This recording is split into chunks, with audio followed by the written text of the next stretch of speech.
నమస్తే కంట్రీ న్యూస్కు స్వాగతం. త్రివిక్రమ్ గుంటూరు కారం అట్టర్ ఫ్లాప్ అవడానికి కర్త కర్మ క్రియ ఎవరో తెలుసా? ఎస్, ప్రెసెంట్ ఇదే న్యూస్ ఇప్పుడు సోషల్ మీడియాకి షేక్ చేస్తుంది.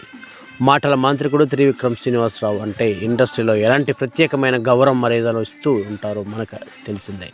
అయితే అలాంటి త్రివిక్రమ్ శ్రీనివాసరావును ఇప్పుడు సోషల్ మీడియాలో జనాలు ఏకుపారిస్తున్నారు. అసలు ఇతగాడికి డైరెక్షనే రాదు అంటూ బూతులు తిడుతున్నారు.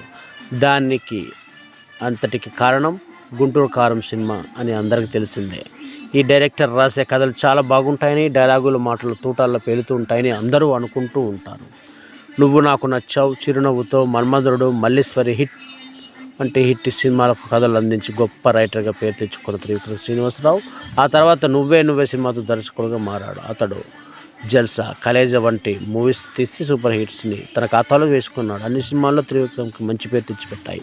అయితే గుంటూరు కారం సినిమా విషయంలో కథ బెడిసి కొట్టింది. త్రివిక్రమ్ ప్రముఖ తెలుగు రచయిత యద్దనపూడి సులోచన రాణి రాసిన నవలల ఆధారంగా కథలను కాపీ కొడుతూ తన సినిమాలకు తెరకెక్కించారని, ఇప్పుడు ఆమె చనిపోవడంతో ఆమె నవలలను రాకపోవడం వల్ల త్రివిక్రమ్ తన ఓన్ టాలెంట్ ఉపయోగిస్తున్నాడని, అందుకే గుంటూరు కారం అలా తగలాడిందని, సినిమా ఫ్లాప్ అయింది అని ఫ్యాన్స్ ఘాటుగా స్పందిస్తున్నారు.